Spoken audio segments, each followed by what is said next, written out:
गुड़िया।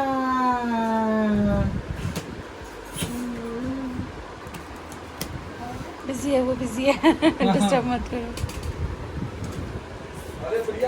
मत करिए प्लीज। वो नहीं सुनने वाली। नहीं हाँ मगर आपने ऑलरेडी हाँ भी बात तो प्लीज वरना मुझे भी देने पड़ेंगे। ये वो नहीं है, समझो। ये भाई ये रखो, ये पैसे नहीं है, ये वो है एक तरीके से आशीर्वाद। सच बोल रहा हूँ। पापा वो ऊपर जा रही है। पापा इधर आओ।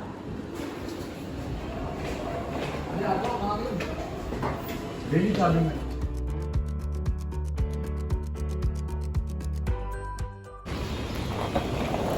Shivanshi bye bye. Shivanshi Shivanshi bye bye bye. नहीं सर पकड़ लिया। अच्छा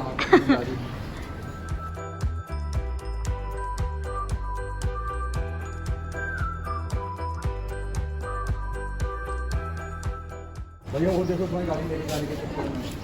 देखो देखो देखो। मेरा बच्चा।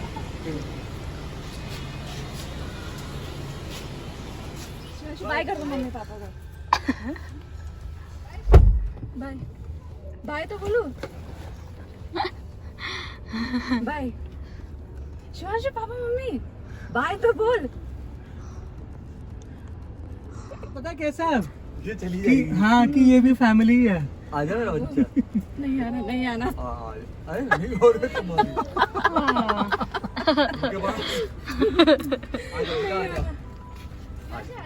आजा मेरा बच्चा। ये भी अब हमारा बच्चा है। कतार आजा वापस। अबे आजा, अबे आजा क्यूटी मेरी। अब रोएगी ये। इसे एक काम करता हूँ मैं, सुन चक्कर करवा के लाता हूँ। हाँ। चलो बाय कर दो। बाय हम जा रहे हैं।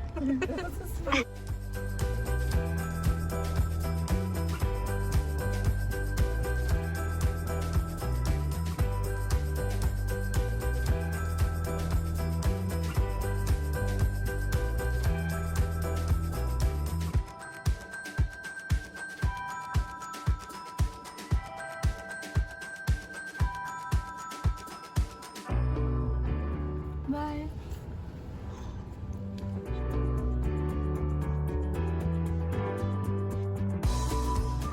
और ट्यूसडे को दोपहर तक हम लोग मुंबई से निकल आए थे क्योंकि वेडनेसडे से शर्मा जी को करना था वापस से ज्वाइन। और शिवांशी का वैसे तो मन किसी का भी नहीं था, बट शिवांशी तो गोदी से जाने को तैयार ही नहीं थी। वो मैं ये नहीं कह रही कि हमारे साथ चल देती, थोड़ी देर में उसे डेफिनेटली अपने पेरेंट्स की याद आती, बट उस वक्त वो मेरे साथ बैठ गई थी। शर्मा जी ने अच्छा खासा उसको राउंड लगाया, उसके बाद वो अपने पेरेंट्स के पास गई। बच्चे ऐसे ही होते हैं। जब शानू छोटी थी ना तो उसके चाचू आते थे, बड़ी मॉम आती थी, या कोई भी आते थे ना हमारे घर, उसके मामा मौसी वगैरह भी तब आते थे। तो फिर शानू का ना रोना निकलने लगता था उसे छोड़कर जब कोई जाता था, और फिर शानू को सुलाया जाता था प्रॉपरली तब फिर जाते थे, नहीं तो वो उन्हें देखकर काफ़ी देर तक रोती रहती थी। छोटे बच्चों का ना अटैचमेंट हाई लेवल का होता है and they are very expressive with their feelings.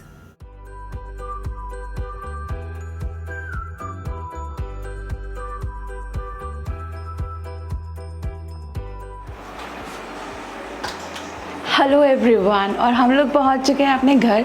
Actually around 7 सवा 7 बजे हम लोग यहाँ वडोदरा में आ गए थे। तो मैं थोड़ा सब्ज़ी लेने रुकी थी, लेकिन फिर है ना टायर्ड बहुत हो रहा था और ऐसा था कि घर हम लोग पहुँच जाए पहले, बाद में देखेंगे।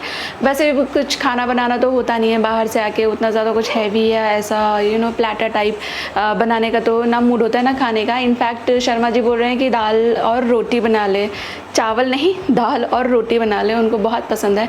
तो मैं फटाफट से ज़रा दाल भिगोती हूँ, दाल रोटी बनाती हूँ। और हमारा ये स्टे रहा बहुत ही मज़ेदार। स्पेशल थैंक्स टू शिवांशी, उसके आगे पीछे उसकी हरकतों में पता ही नहीं चलता था दिन कहाँ चला गया, तो बहुत मज़ा आया। मोनू भैया तो बोल रहे थे और स्टे कर लो, लेकिन शर्मा जी ने छुट्टियाँ ली थी सिर्फ ट्यूसडे तक की, 2 दिन एक्स्ट्रा छुट्टी ली थी और वो हो गई थी कंप्लीट। तो फिर हमको आना ही था, कल से वो ऑफिस ज्वाइन करेंगे। और आज की सबसे बड़ी गुड न्यूज़ ये है कि सानवी की स्टेशनरी आ गई है। और गुड न्यूज़ मैं इसलिए बोल रही हूँ क्योंकि मैंने अप्रैल 2 को ऑर्डर किया था उसकी बुक्स का, और आज है मई 23-24 तो होगी शायद, 24 में है, आज ट्यूसडे है। इतना आप देखिए क्लोज टू 2 मंथ्स हो गए उसकी बुक्स आने के लिए। उसका पूरा अप्रैल स्कूल चला है, वो होमवर्क भी ठीक से नहीं हो पाया क्योंकि बुक्स नहीं थे। जितनी हेल्प टीचर वगैरह कर देते थे उतना ही उसका काम हुआ है, और उसको जितना भी हॉलीडे होमवर्क मिला है वो सब भी ठीक से वो नहीं कर पाई थी बिकॉज बुक्स नहीं थे। खुशी के तो थे हमारे पास, उसका पता नहीं क्यों पहले मैंने इन लोगों की जो यूनिफॉर्म है वो मंगाई थी तो वो तो आ गई थी, मेरी वाली 1.5 हफ्ते में शायद, औरों की तो उसको भी 1-2 महीना हो गया। पता नहीं क्या है यार, अच्छा खासा एक सिस्टम होता है, चलते हुए सिस्टम को छेड़ना कभी नहीं चाहिए। मेरे हस्बैंड की पॉलिसी है कोई चीज़ अच्छा काम कर रही है तो उसे मत छेड़ो, और वही अब मैं भी बिलीव करने लगी हूँ। पहले हम जैसे लेते थे उन लोग की बुक्स एंड यूनिफॉर्म स्कूल से ही मिल जाती थी, वो फिर भी कन्वीनियंट था। अभी उन्होंने एक थर्ड पार्टी वेंडर लगा दिया, पहले भी थर्ड पार्टी ही था बट स्कूल प्रेमिसेस में वो आ जाते थे तो ईजी होता था। आप वो टाइमिंग्स दे देते थे, आप लोग चले जाओ और फिर जाके ख़रीद सकते हैं। अभी जो हमारे बुक्स हैं अभी वो आ रहे हैं मुंबई से, तो मैं यही बोल रही हूँ कि यूनिफॉर्म के टाइम पे आई गॉट लकी, उनकी यूनिफॉर्म मुझे 1-1.5 हफ्ते में ही रिसीव हो गई थी। बट ये स्टेशनरी ने तो बाय गॉड रुला दिया। मैंने कम से कम भी नहीं तो 50 बार स्कूल में कॉल किया होगा, and I am not exaggerating, 49-51 हो सकता है। इतना चेज़ करने के बाद, ईमेल्स, कस्टमर केयर सब करने के बाद आज उसका स्टेशनरी आया। मैं घर पे तो थी नहीं, तो वो भैया ने मुझे फ़ोन किया कि आपका स्टेशनरी लेकर आए हो, तो मैंने बोला मेरे फ्रेंड के आई एम सॉरी, तो फ्रेंड के यहाँ पे रखवाया था मैंने, मेरे नेबर, और फिर अभी मैं लेकर आई हूँ। And Shanu is so happy, वो अपनी एक बुक को देख रही है। फ्रेश बुक्स की खुशबू वो इस मामले में मुझ पे गई है, मुझे फ्रेश बुक्स की खुशबू बहुत अच्छी लगती है, तो शी इज़ वेरी हैप्पी। और हम लोगों ने बैग वैग सब खोल लिए हैं, काफ़ी सारा काम मैं कर चुकी हूँ। मैं वॉशिंग मशीन लोड कर चुकी हूँ, बैग सारी खाली कर चुकी हूँ, और अभी मैं आई हूँ किचन में, ज़रा यहाँ वाइप करूँगी। बट इससे पहले मैं ना दाल सोक कर देती हूँ, तो दाल बनाऊँगी और फटाफट से हो जाएगी इसके बाद चपाती। हम लोग वडोदरा से मुंबई के लिए निकले थे। आपने अगर मेरा वो व्लॉग देखा तो भी मैं पूरी सफाई करके ही गई थी, लेकिन क्योंकि 3-4 दिन घर बंद था ना तो कुछ भी यहाँ वहाँ घूम सकता है। और हमारी सोसाइटी में तो है भाई कॉकरोचेस, तो अपने घर में आप कितनी भी सफाई कर लो लेकिन अगर सराउंडिंग्स में कुछ इशू है तो आप उससे अछूते नहीं रह सकते। तो इसलिए मैंने खाना बनाना शुरू करूँ उससे पहले पूरा सफाई करना बेहतर समझा। ज़रा दाल एक मैं सोक करके रख रही हूँ। दाल मैं वही बना रही हूँ जो मैंने कुछ टाइम पहले, हफ्ते भर पहले आपको ये रेसिपी दी थी, ढाबे वाले कैसे दाल बनाते हैं ना, एकदम मज़ेदार। वो रेसिपी बहुत लोगों ने ट्राई करी और मुझे इंस्टाग्राम पे बताया कि उन्हें बहुत पसंद आई। आज भी वही बना रही हूँ बट फटाफट से बन जाए इस तरह से बना रही हूँ। सेम दालें मैंने ले ली हैं। इसके बाद जब तक मेरा दाल जो है वो सोक होगा तब तक मैं थोड़ी सफाई कर लेती हूँ। और इस लिक्विड के बारे में भी बहुत सारे दोस्त पूछ रहे थे, तो ये तो सिंपल सा है यार। इसमें है ना विनेगर जो है, वैसे तो मैं वाइट विनेगर डालती हूँ बट मेरा ये एप्पल साइडर विनेगर रखा हुआ था जो मैंने पीने के लिए मंगाया था, बट नहीं पिया जाता। इसका टेस्ट उतना बुरा नहीं है जितनी कि इसकी स्मेल मुंह के पास तक लाना भी मुश्किल है, तो मैंने इसी विनेगर को क्लीनर की तरह इस्तेमाल कर लिया है।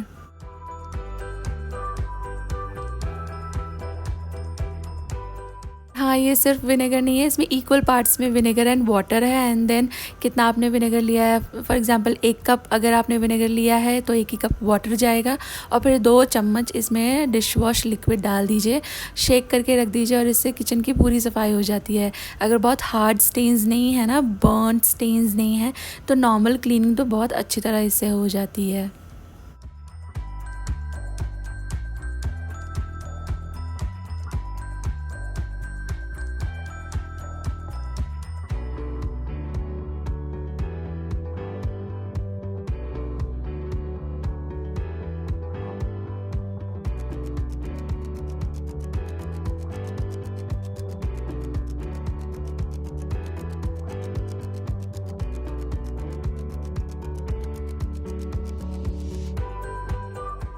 काफ़ी लेट हो चुका है, कई सारे काम भी मैंने निपटा लिए हैं और मैं चाह रही हूँ जल्दी से डिनर हो जाए। बाहर से खाने का कोई भी मन नहीं था, हमने दोपहर में भी बाहर से ही खाया था, तो बैक टू बैक नहीं खाया जाता, वंस इन अ वाइल तो फिर भी इट्स ओके। तो इसलिए दाल बना रही हूँ मैं कोई सब्ज़ी वब्ज़ी ज़्यादा लेकर भी नहीं आई थी, सिर्फ जो मसाला रहता है ना, प्याज टमाटर वगैरह वही लेकर आई थी। तो कुकर में मैंने डाल दिया है ऑयल, डाला है हींग, ज़ीरा, कटा हुआ लहसुन भून लिया है, इसके बाद थोड़े करी पत्ते डाले हैं और प्याज रख दी है मैंने भूनने के लिए।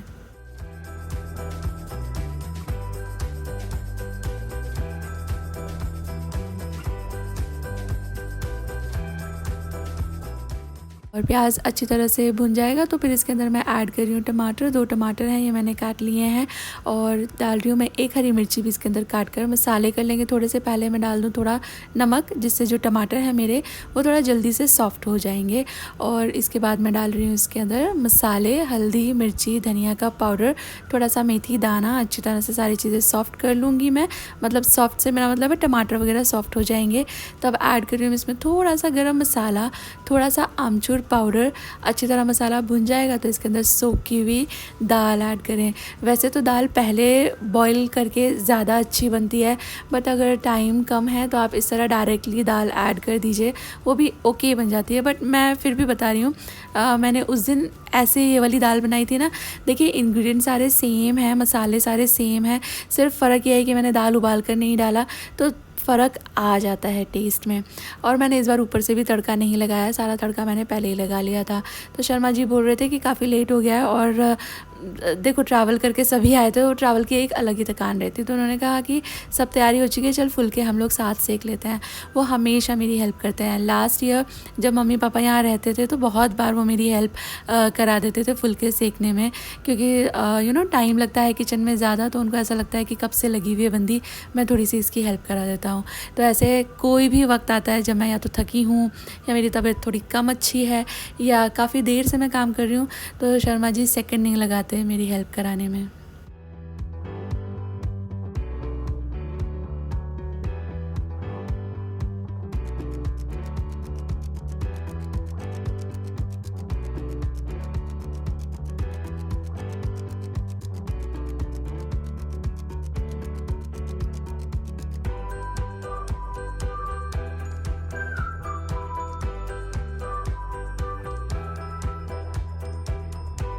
Hello everyone. और हम लोग हैं ना वहाँ से मुंबई से आते हुए ये अफजल करके बड़ा फेमस है वहाँ पे, तो उनका क्या कहते हैं उसको, अफलातून लेकर आए थे हम लोग। जब लास्ट टाइम गए थे ना मुंबई, तो मोनू भैया ने अफलातून हम लोग को खिलाया था। नाम मैंने सुना था बट हमारे यहाँ कभी कहीं पर भी मिलता नहीं है, तो कभी ट्राई नहीं किया था। तो उन्होंने खिलाया तो बड़ा ही मस्त लगा। तो इस बार शर्मा जी की टू डू लिस्ट में था कि हम लोग जाके है ना अफलातून ज़रूर ट्राई करेंगे। तो अफलातून लेकर आए, पर इस बार उतना मज़ा नहीं आया, पता नहीं क्यों। सेम बंदा है, सेम प्रिपरेशन है, पर आज की वीडियो में किसी ने बड़ा अच्छा ऑब्ज़र्व करा। कमेंट था वहाँ पे कि आपको बिलिंग के वक्त इतना गुस्सा क्यों आ रहा था। बिलिंग के वक्त यानी कि जब वहाँ चॉकलेट्स जो हम लोगों ने ख़रीदी थी उस वक्त। तो एक्चुअली मैंने आपके साथ शेयर नहीं किया, मुझे उस वक्त सच में गुस्सा आ रहा था। हुआ क्या था, हम लोगों ने बास्केट भरी, अपने वो चॉकलेट्स वगैरह लिए थे और वो बिलिंग पे हम लोग लेके गए। फिर वो जो बंदा था जो बिलिंग कर रहा था, उसका हाथ से वो बास्केट गिर गया। तो वो जब ढक से आवाज़ आती है ना, तो मुझे एकदम से यहाँ ऐसे लगती है, मुझे बिल्कुल भी पसंद नहीं है वो आवाज़। बट चलो अंडरस्टैंड कि हाँ हो जाता है, लग सकता है, गिर सकता है, इट्स वेरी कॉमन, हो सकता है। उसके बाद फिर उन्होंने हमारा बिलिंग किया और उसके बाद मैंने मेरा कार्ड दिया बिलिंग के लिए और मेरे को मैसेज आया कि पैसे कट गए और वो बोल रहे हैं कि ट्रांजैक्शन फेल हो गई है। तो फिर वो जो रिसीट आती है वो लिया, उसके ऊपर भी ट्रांजैक्शन फेल ही दिखा रहा, बट मेरे अकाउंट से पैसे कट चुके थे। फिर मैंने उसे बोला कि मुझे तो मैसेज आ चुका है कि पैसे डेबिट हो चुके हैं।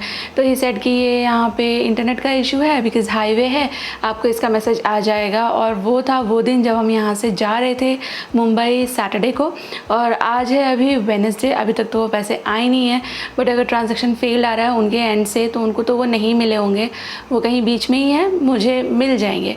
बट ये बात एकदम इंस्टेंटली रिएक्शन के वक्त ये सब नहीं होता है, उस वक्त फिर गुस्सा आता है। तो मुझे फिर इस चीज़ पे गुस्सा आ रहा था। फिर मैंने वापस से पेमेंट करा कैश में। तो मैं एक ही चीज़ के लिए 2 बार पेमेंट करके आई हूँ और अभी तक मेरा पहला वाला पेमेंट क्लियर हुआ भी नहीं है, मुझे वापस मिला भी नहीं है। तो इसलिए थोड़ा सा मुझे उस चीज़ पे गुस्सा आ रहा था। और अभी कल मैंने बनाई थी दाल, वो दाल बच गई है, तो उस दाल को ही मैं थोड़ा सा वापस से दाल ही खाएंगे उसका, तो वो नहीं अच्छा लगता है। रोटी पराठा बनाने का मेरा मन नहीं है। एक तो खाने का कुछ मन नहीं करता इतनी गर्मी में, मन करता है बस पीते ही पीते रहो एकदम ठंडा ठंडा कुछ, और दूसरा पकाने का भी मन नहीं करता। फिर आ जाता है स्टोरी में ट्विस्ट, आपको भूख लगने लगती है तो फिर पकाना भी पड़ता है, और फिर भूख लगी है तो खाना भी पड़ता है। तो जो दाल है मैं उसको यूज़ करने वाली हूँ और उसका पराठा वगैरह कुछ नहीं करूँगी। मैं सोचूँ उसका सांभर कर लेती हूँ, तो सांभर बना लूँगी। सब्जियाँ हैं मेरे पास सांभर में डालने के लिए 2-3, तो हो जाएगा। एक चीज़ दिखाऊँ आपको, ये देखो हमारे यहाँ पे ऐसे ऐसे हरे हरे आम मिल रहे हैं और ये अंदर से खट्टे भी होते हैं। और मुंबई में आप में से जो लोग भी मुंबई साइड रहते हो, वहाँ इतना पीले पीले पिक्चर परफेक्ट एकदम पूरा जैसे हाथ से बनाया ना, सारे सेम साइज़ के, सेम कलर के, सेम शेप के मीठे मीठे आम। कितने अच्छे आम मिलते हैं यार आप लोगों को। हमारे यहाँ पे ऐसे मिल रहे हैं अभी 180 रुपीज़ किलो है ये वाला। और मीठा सिर्फ इसका ये जो स्किन है ना, इसके नीचे जितना पल्प है वही मीठा होता है। जितना गुठली के पास जाते जाएंगे एक खट्टा लगता है।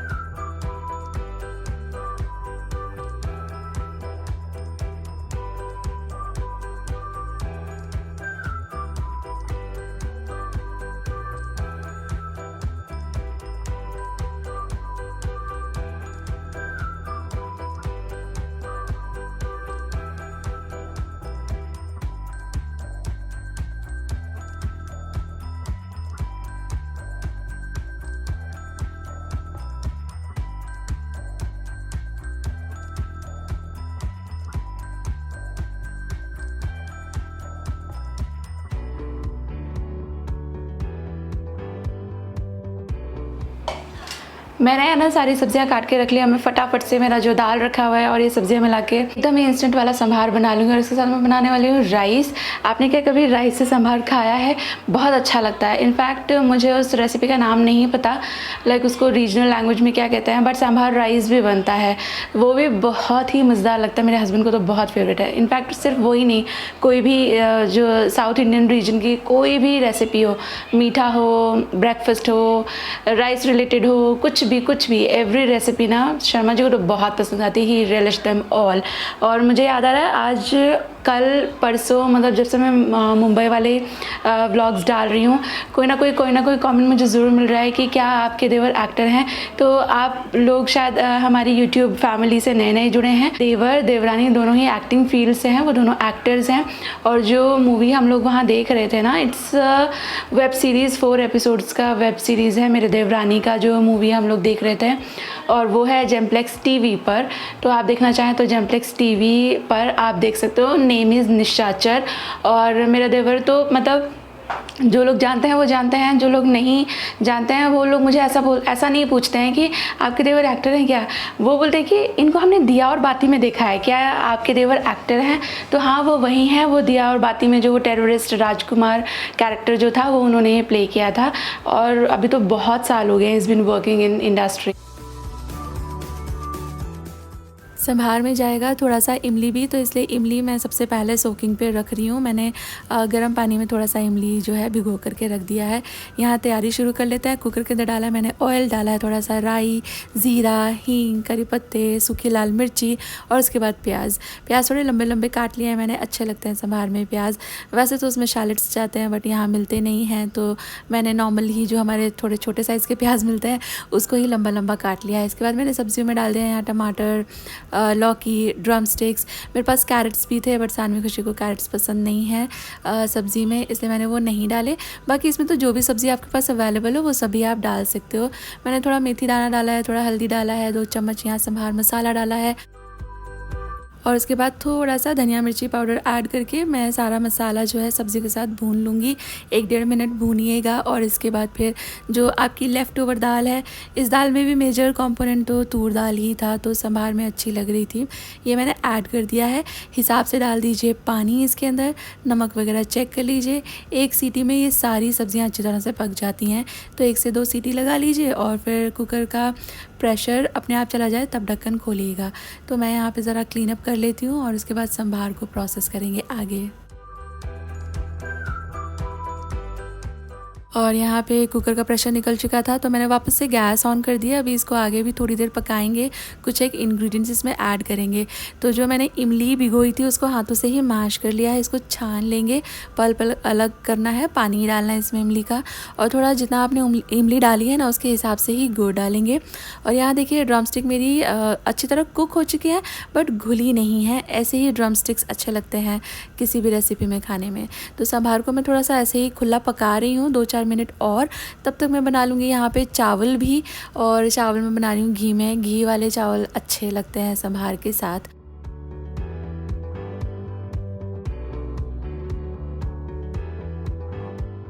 और यहाँ देखिए मेरा संभार हो गया रेडी। इसे खा के तो शर्मा जी बिल्कुल भी फिगर आउट नहीं कर पाए कि ये बची हुई दाल से है। इसमें हरी मिर्ची डलती नहीं है, ऐसे ऊपर से मैं डाल रही हूँ क्योंकि मुझे पसंद है मिर्ची खाना।